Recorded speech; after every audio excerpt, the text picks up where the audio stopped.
L'homme remarqua par hasard que le tableau entre les mains du vieil homme était un faux. Il n'y jeta qu'un coup d'œil et choisit de ne rien dire. Malheureusement ce regard fut intercepté par la petite fille du vieil homme. Elle exigea immédiatement de savoir ce que ce regard signifiait. L'homme n'avait aucune envie de s'occuper d'eux. Mais la femme insistait et ses paroles devenaient de plus en plus acerbes. Même le vieil homme s'en mêla et lui demanda pourquoi il avait regardé le tableau avec tant de dédain. L'homme expliqua calmement que le tableau n'était pas authentique. Le vieil homme nia aussitôt. Il affirma que c'était impossible, car il l'avait payé une fortune et l'avait acheté auprès d'un célèbre expert en authentification. En entendant cela, l'homme esquissa un léger sourire et cessa de s'expliquer. Mais la femme refusa d'en rester là. Elle était convaincue que l'homme se moquait d'eux, et tenta immédiatement de lui donner une leçon. Mais elle se retrouva figée sur place sous la seule pression de l'homme. Voyant cela, le vieil homme fut stupéfait, car lui aussi était un artiste martial, et pouvait clairement sentir que la force intérieure de l'homme était profonde et insondable. Il tira rapidement sa petite fille sur le côté. Au même moment, les gardes du corps dégainèrent leurs armes prêts à intervenir à tout instant. Mais le vieil homme ordonna à sa petite fille de s'excuser, car il n'était pas certain que les armes puissent blesser cet homme. Et même si c'était le cas, il ne pouvait pas garantir la sécurité de sa petite fille. Bien qu'extrêmement réticente,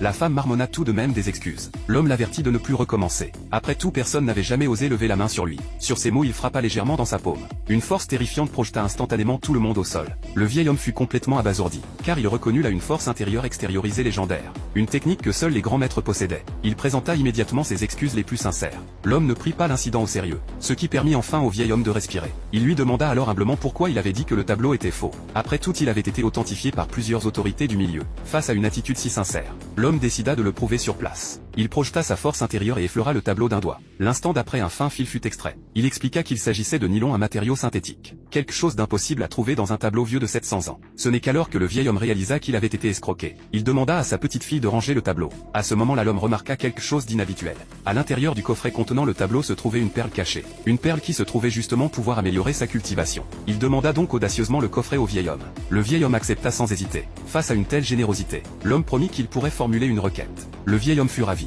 et recommanda immédiatement sa petite fille comme disciple. Les paroles étant déjà prononcées, l'homme ne pouvait pas refuser. Il accepta donc à contre-cœur une nouvelle apprentie. Après avoir descendu de l'avion, l'homme se rendit directement chez sa petite amie. Mais à peine fut-il assis que la belle-mère le regarda de haut. Ce que personne ne savait, c'est que l'homme avait été réincarné. Dans sa vie précédente, il avait été assassiné par sa petite amie et un héritier de famille riche, ce qui l'avait conduit à renaître après avoir fusionné avec un seigneur immortel. Cette visite était en réalité pour se venger. Il ignora donc complètement le sarcasme de la mère. C'est alors que le riche héritier arriva avec des fleurs, et flirta ouvertement avec la petite amie juste sous son nez. L'homme n'était pas du tout en colère. Il avait tout le temps de jouer le jeu. Il s'écarta donc calmement, et commença silencieusement à lancer un sort. L'instant d'après, le riche héritier se tint le ventre. La pièce fut instantanément envahie d'une odeur insupportable. Le riche héritier s'enfuit humilié. La famille se précipita dehors à sa suite. Mais alors qu'il attrapait la poignée de la portière, l'homme pointa négligemment du doigt une nouvelle fois. Le pneu avant explosa sur le coup. Tout le monde resta bouche bée. Le riche héritier se tenait là complètement perdu, se demandant pourquoi il avait autant de malchance aujourd'hui, ignorant que le vrai malheur ne faisait